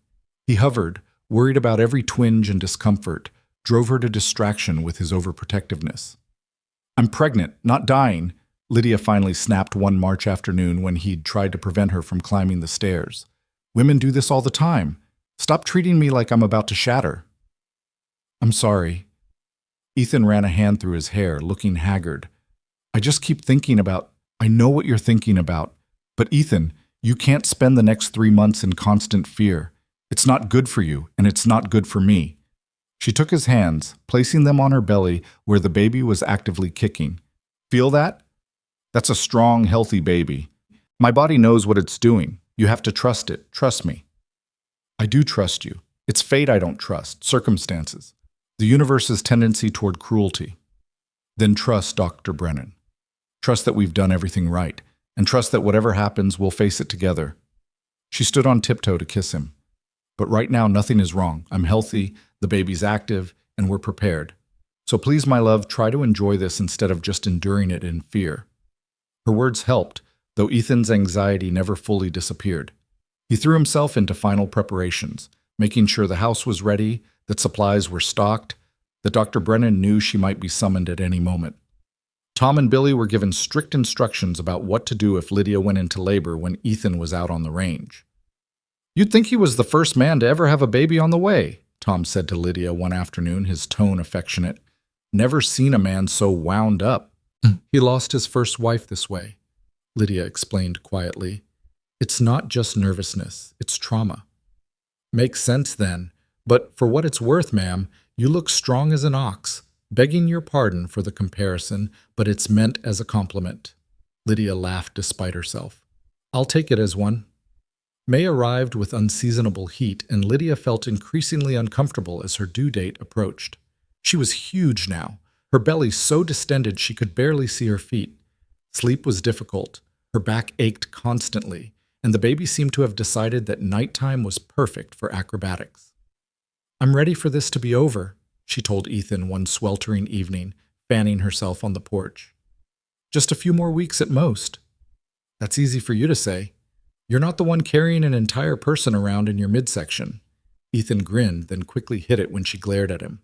"Sorry, you're beautiful when you're cranky." "I'm enormous and miserable and sweating like a horse." "Beautiful," he repeated firmly, glowing with life. "Perfect." Despite her discomfort, Lydia felt her irritation melt. "You're impossible." "You married me anyway." "Moment of weakness." "Best moment of your life," he countered, echoing their familiar banter. "Second best," Lydia admitted. "The best will be when this baby finally decides to arrive." That moment came sooner than expected. On a Tuesday morning in late May, Lydia woke to cramping pain that felt different from the false labor she'd experienced over the past weeks. She lay still for a moment, timing the contractions, before shaking Ethan awake. "It's time," she said simply. Ethan bolted upright, his face going pale. "Are you sure?" "The contractions are regular and getting stronger." "Yes, I'm sure." Another pain gripped her, and she breathed through it. "Send Tom for Dr. Brennan, right now." The next hours blurred together in a haze of pain and effort and fear. Dr. Brennan arrived with reassuring competence, examining Lydia and declaring everything was progressing normally. But normal still hurt more than anything Lydia had ever experienced. Waves of agony that built and crested and receded, only to build again. Ethan stayed by her side through all of it, holding her hand, wiping her face with cool cloths, murmuring encouragement even as his own fear was written clearly on his face. Lydia could see him reliving his nightmare with every contraction, could feel his hand trembling in hers. "I'm all right," she gasped between pains. "I'm strong. I can do this." "I know you can." But his voice shook. The labor intensified as day turned to evening, and Lydia's strength began to wane. Dr. Brennan remained calm but watchful, monitoring everything with professional detachment that both reassured and frightened. "The baby's positioned well," she said during one of Lydia's brief respites. "You're doing everything right. Just keep breathing, keep pushing when I tell you. We're almost there." Almost there. The words became a mantra in Lydia's mind as the pain consumed her completely. Almost there. Almost done. Almost safe. And then, as the sun was setting outside the bedroom window, painting the sky in brilliant oranges and purples, Dr. Brennan said the words Lydia had been desperate to hear. "One more push. Give me one more good push, and we'll have this baby." Lydia bore down with everything she had left, felt something shift and release, and then heard the most beautiful sound in the world, a baby's first cry, indignant and loud and wonderfully alive. "It's a boy," Dr. Brennan announced, placing the squalling infant on Lydia's chest. "A healthy, perfect boy." Lydia looked down at her son, red-faced and wrinkled and covered in vernix, but absolutely perfect, and felt love crash over her with the force of a physical blow. This was her child, hers and Ethan's, proof that beauty could come from darkness, that hope could triumph over fear. "Ethan," she whispered, looking up at her husband. Ethan was staring at the baby with an expression of wonder and terror and overwhelming love. His face was wet with tears he didn't bother to hide. "He's perfect," Ethan breathed. "He's absolutely perfect." "Would you like to cut the cord, Mr. Cole?" Dr. Brennan asked. With shaking hands, Ethan performed the task, severing the physical connection between mother and child. Dr. Brennan took the baby briefly to clean him and check him over, then wrapped him in a soft blanket and handed him to Ethan. The sight of her strong, weathered husband holding their tiny son with such reverent care made Lydia's eyes fill with fresh tears. Ethan looked transported, transformed, every line of his face softened by wonder. "He's real," Ethan said, as if he couldn't quite believe it. "He's here, and he's healthy, and he's real." "Very real," Dr. Brennan said with satisfaction. "And your wife did beautifully. Everything went exactly as it should. You have a fine son and a strong wife, Mr. Cole." Congratulations. After Dr. Brennan had finished her post-delivery care and declared both mother and baby in excellent health, she left them alone with instructions to send for her if anything seemed amiss. Ethan sat beside Lydia on the bed, their son cradled between them, and for a long time they simply stared at the miracle they'd created. "What should we name him?" Lydia asked softly. Ethan was quiet for a moment. "I was thinking James, after your father, James Cole. What do you think?" Lydia felt her throat tighten with emotion. "You'd do that? Name him after my father? He helped make you who you are, and who you are saved my life in every way that matters. Besides," he touched the baby's tiny hand with one calloused finger, "it's a good, strong name." "James?" Lydia repeated, testing it. "James Cole, yes. It's perfect." Their son chose that moment to yawn, a tiny sound that was somehow both comical and endearing. Then his eyes opened, dark blue like all newborns, and seemed to look directly at his parents with solemn intensity. "Hello, James," Lydia whispered. "Welcome to your life." The first weeks with James were both harder and more wonderful than anything Lydia had imagined.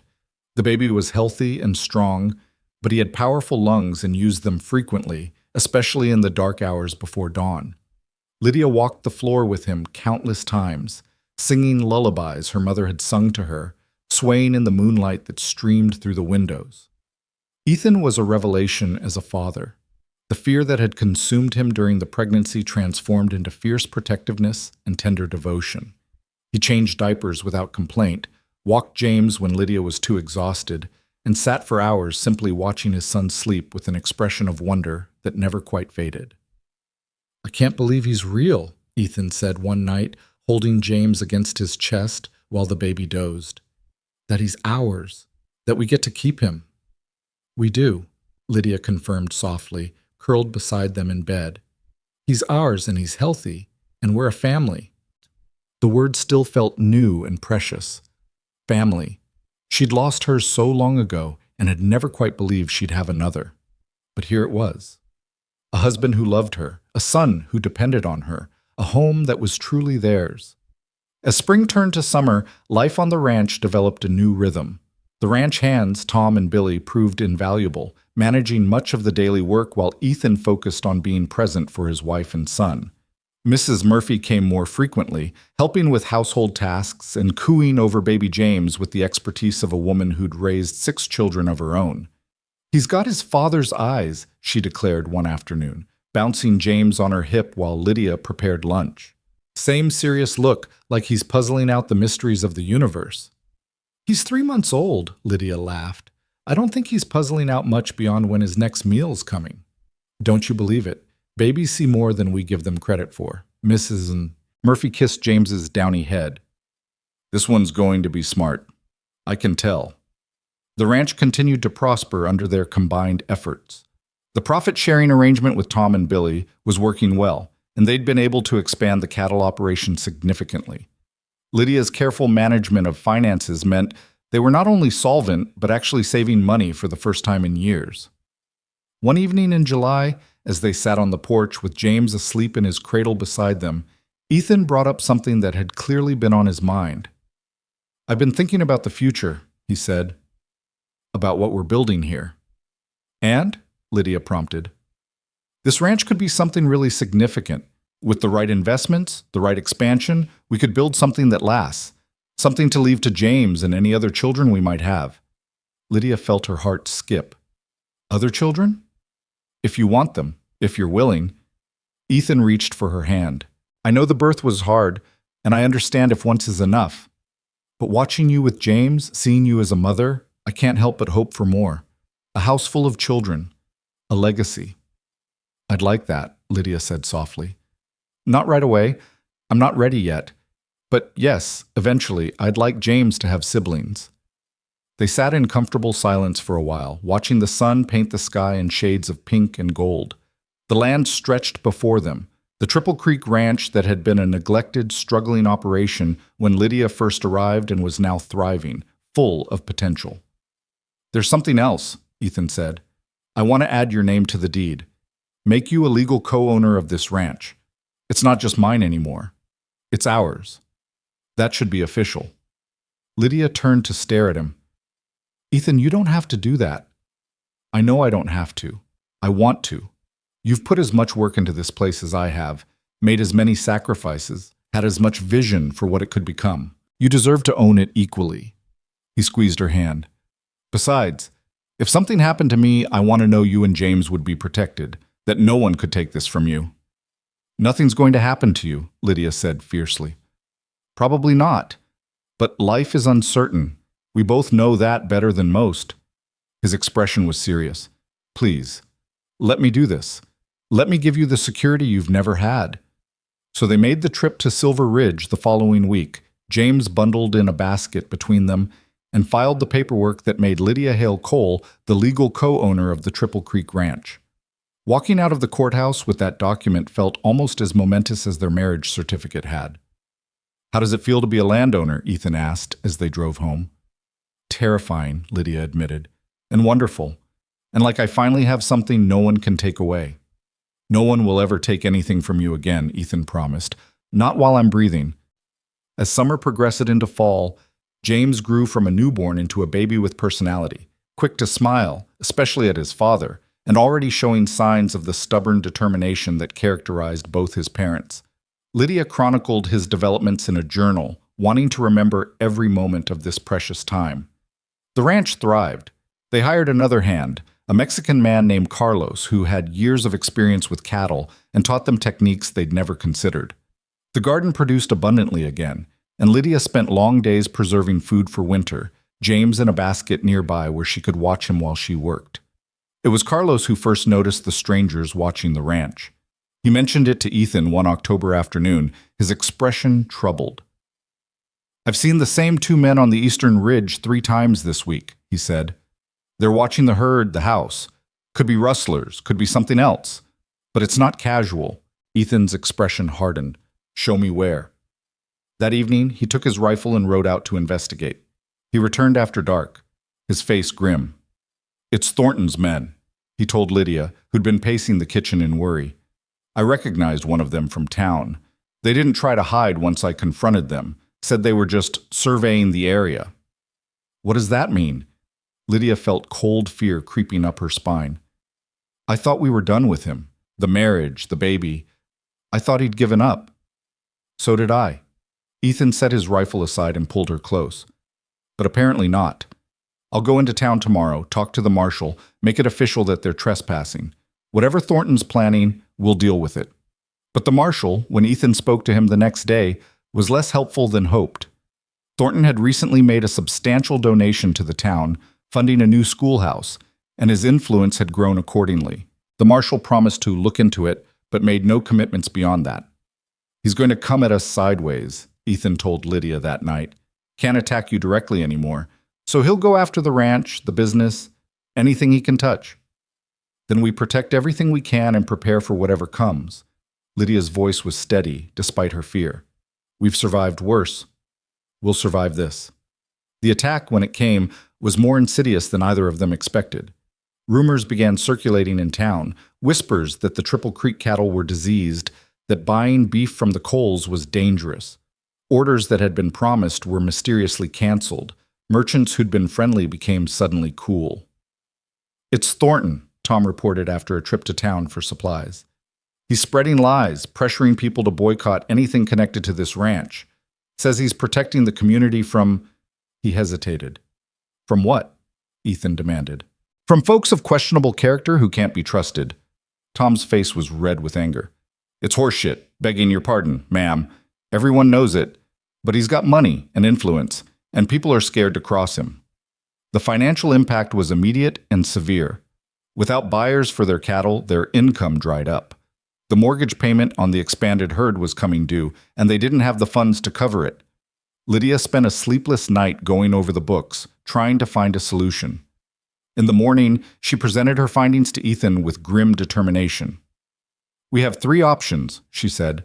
We can sell the cattle at a loss to buyers outside the territory, which would barely cover the mortgage but leave us with nothing for winter. We can default on the loan and lose the herd entirely. Or we can fight back. Fight how? Ethan asked. We go over Thornton's head. Silver Ridge is bigger than Copper Springs, less under his influence. We find buyers there, establish contracts, bypass the local market entirely. It means more travel, more work, but it would free us from dependence on people he controls. That's risky. If we can't find buyers, we will. Lydia's confidence was absolute. Our cattle are healthy. Our prices are fair. And people in Silver Ridge don't care about Howard Thornton's vendettas. They care about good beef at good prices. We can offer that. It was Carlos who made the plan possible. He had family in Silver Ridge, including a brother-in-law who owned a butcher shop and had connections throughout the region. Within 2 weeks, they'd secured contracts that not only matched their previous sales, but exceeded them. When Thornton learned that his boycott had failed, that the Coles were not only surviving but prospering, his fury was apparently spectacular. The marshal came to the ranch personally to warn them. Thornton's making noise about taking legal action, Marshal Davies said uncomfortably. Claims you've defamed his character, damaged his business reputation. It's nonsense, but he's got lawyers and money. Let him try. Ethan's voice was cold. We've documented everything. His harassment, his false accusations, his attempts to destroy our business. If he wants to make this a legal battle, we'll bury him in truth. I'm just saying, be careful. Man like that, when he's cornered, he gets dangerous. The warning proved prophetic. A week later, fire broke out in the northern pasture, deliberately set to spread toward the ranch buildings. Only Carlos's quick action and the presence of the 3 creeks that gave the ranch its name prevented catastrophe. They managed to contain the fire, but 10 acres of prime grazing land were destroyed. This has to stop, Lydia said, staring at the blackened earth the next morning. James was on her hip, and she held him tighter than necessary. He's going to keep escalating until someone gets hurt. I know. Ethan's jaw was tight. I'm going to end this. Today. He rode into Copper Springs that afternoon, but he didn't go to confront Thornton. Instead, he went to the bank, to the mayor's office, to the newly built schoolhouse that Thornton had funded, and he told the truth. All of it. About the harassment, the false accusations, the attempts to destroy their business, and now the arson that could have killed people. Howard Thornton is a dangerous man, Ethan told the assembled town council. He's trying to destroy my family because my wife refused his inappropriate advances over a year ago. Everything that's happened since stems from that, from his wounded pride and his need for revenge. And it won't stop unless you, as community leaders, make it stop. These are serious accusations, the mayor said carefully, with serious evidence to back them up. My wife isn't the only woman he's harassed. I've spoken to 3 others in town who've had similar experiences but were too afraid to speak up. I have documentation of the business interference, witness testimony about the fire. I'm not asking you to take my word for it. I'm asking you to investigate and see the truth for yourselves. The investigation, once begun, uncovered more than even Ethan had known. Thornton had been systematically harassing women throughout the territory, using his money and influence to silence them. He'd destroyed multiple businesses that competed with his interests. He'd bribed officials and manipulated contracts. When the territorial marshal finally arrested Howard Thornton on charges of arson, fraud, and criminal harassment, the whole territory seemed to breathe a collective sigh of relief. The trial was swift, the evidence overwhelming. Thornton was sentenced to 10 years in the territorial prison and ordered to pay substantial restitution to his victims. The day the verdict came down, Lydia stood on the porch of the Triple Creek Ranch, watching the sun set over land that was truly, finally, safely theirs. James was asleep inside, and Ethan stood beside her, his arm around her waist. It's over, she said wonderingly. It's really over. It's over, Ethan confirmed. He can't hurt us anymore. Can't hurt anyone anymore. I keep waiting to feel triumphant, but mostly I just feel tired. That's because you're a decent person. Revenge doesn't actually feel as good as people think it will. He kissed her temple. But justice. Justice feels right. The years that followed were marked by steady growth and deepening contentment. James grew from a baby into a toddler, then a young boy who followed his father everywhere, asking endless questions and showing early signs of inheriting Ethan's love for the land. Lydia gave birth to 2 more children, a daughter they named Sarah, after Ethan's first wife, and another son they named Thomas, after Lydia's mother's father. The Triple Creek Ranch became one of the most successful operations in the territory. They built a larger house, though they kept the original structure as a testament to where they'd started. The bunkhouse that Lydia and Ethan had repaired together now housed 6 hands, all working the profit share arrangement that had proven so successful. Lydia's garden expanded into a full market operation, selling produce throughout the region. She taught Sarah to garden the way her own mother had taught her, passing down knowledge and tradition across generations. The pantry that had once been nearly bare now overflowed with abundance. Shelves lined with preserved foods, bins of root vegetables, stores of grain and flour. Tom and Billy eventually left to start their own ranch, using the stake they'd built up through their profit sharing. They remained close friends with the Coles, visiting regularly and sending their own children to play with James and Sarah and Thomas. Carlos became foreman, a role he held with quiet competence and unwavering loyalty. On their 10th wedding anniversary, Ethan took Lydia back to Silver Ridge, to the courthouse where they'd spoken their vows in front of strangers with no guarantee of anything beyond legal protection. "A lot has changed since we stood here," he said, looking up at the building. "Everything has changed," Lydia agreed. "We were practically strangers, desperate people making a desperate choice. Best choice I ever made." "Second best," Lydia corrected, smiling. "The best was offering me that spare room in the first place." "No," Ethan said seriously. "The offer was self-interest. I needed help. But choosing to love you, choosing to build a life with you instead of just an arrangement, that was the best choice. That changed everything." They renewed their vows that day, this time with their children present, this time surrounded by friends and community members who'd come to witness and celebrate. It wasn't the quick, practical ceremony of their first marriage. It was a declaration of love tested by time and hardship and proven true. Years continued to pass. James grew into a young man who took to ranching like he'd been born to it, showing the same quiet competence and steady judgment as his father. Sarah developed her mother's head for numbers and business, eventually taking over the financial management of the ranch. Thomas proved to have a gift for working with horses, building a breeding program that became renowned throughout the territory. Lydia and Ethan aged together, their faces showing the marks of sun and wind and time, but their love only deepening with each passing year. They faced hardships, droughts and harsh winters, the loss of loved ones, the challenges of raising children in an unforgiving land, but they faced them together, their partnership the foundation on which everything else was built. On a late afternoon in their 30th year of marriage, Lydia sat on the porch of the house they'd built together, watching her grandchildren play in the yard. James had married a neighboring rancher's daughter and had 3 children of his own. Sarah had wed a banker from Silver Ridge and had 2 sons.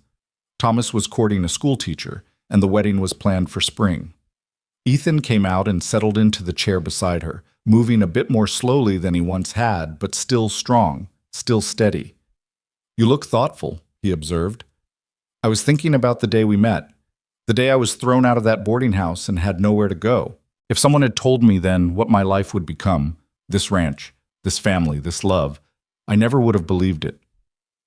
"You might not have believed it, but you chose it anyway. You were brave enough to take the chance." "We both were." Lydia reached for his hand, their fingers intertwining with the ease of 30 years of practice. 2 broken people who built something whole. "Not broken," Ethan corrected gently. "Wounded. There's a difference. Broken things can't be fixed, but wounded things can heal, especially when they find the right conditions." "And what were our right conditions?" "Each other. Respect. Partnership. Love that grew from friendship instead of passion that burned out." He lifted her hand to his lips, kissing her knuckles. "And stubbornness. Let's not forget the stubbornness." Lydia laughed, the sound carrying across the ranch land that had become her home, her sanctuary, her legacy. In the distance, she could see the mountains painted purple by the setting sun, the same view she'd had from her small room that first night when she'd arrived with nothing but a worn carpet bag and desperate hope. That room was still there, though it was used for storage now. Sometimes Lydia went in and stood by the window, remembering the woman she'd been, frightened. Uncertain of everything except that she wouldn't give up. She liked to think that young woman would be proud of who she'd become, of what she'd built. Do you have any regrets? She asked Ethan suddenly. He was quiet for a moment, considering seriously as he always did. About us? Not one. About Sarah's death? About the years of loneliness before you came? About the hardships we've faced? Yes, I regret those. But they brought me to you, so I can't regret them too deeply. He turned to look at her. You? I regret the pain that brought us together. I regret Howard Thornton and what he tried to do.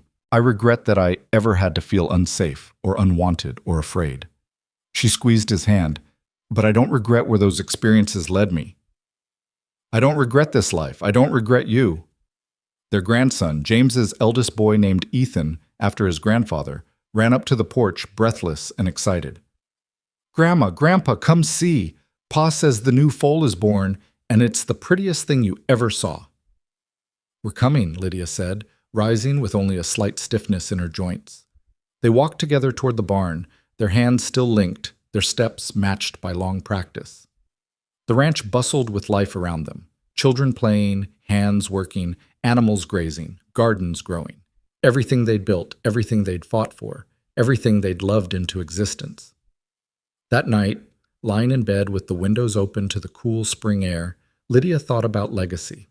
Not just the land or the business or the material wealth they'd accumulated, though those were significant, but the real legacy, the family they'd created, the love they'd demonstrated, the example they'd set of partnership and perseverance. James and his wife had the same kind of relationship Lydia and Ethan had built. Equal partners, mutual respect, shared purpose.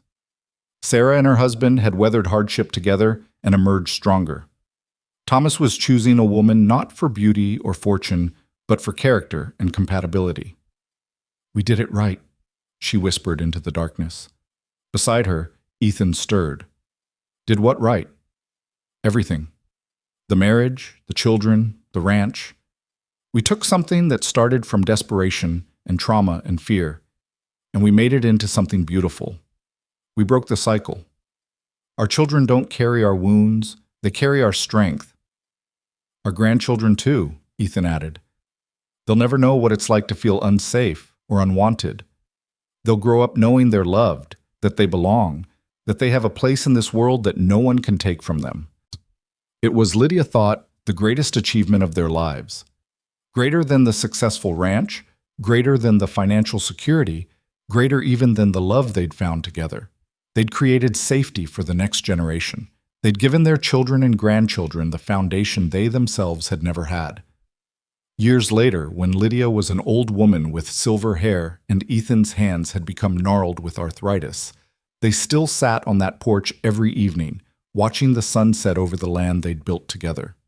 Their children were grown with children of their own. The Triple Creek Ranch spanned thousands of acres and employed dozens of people. The name Cole was respected throughout the territory, synonymous with fairness and quality and integrity. But the ranch was never just about land or cattle or profit. It was about what that spare room had represented on the day Ethan first offered it. A chance when chances seemed impossible, safety when the world felt dangerous, hope when despair seemed inevitable. Do you remember what you said to me that first day? Lydia asked one evening, when you offered me the room. I said a lot of things that day. Which part? You said that trust wasn't something you know. It's something you build or you don't. That actions matter more than words. I remember. Ethan smiled. I was terrified you'd say no. I was terrified to say yes. But you were right. We built trust, one day at a time, one choice at a time, and from that trust came everything else.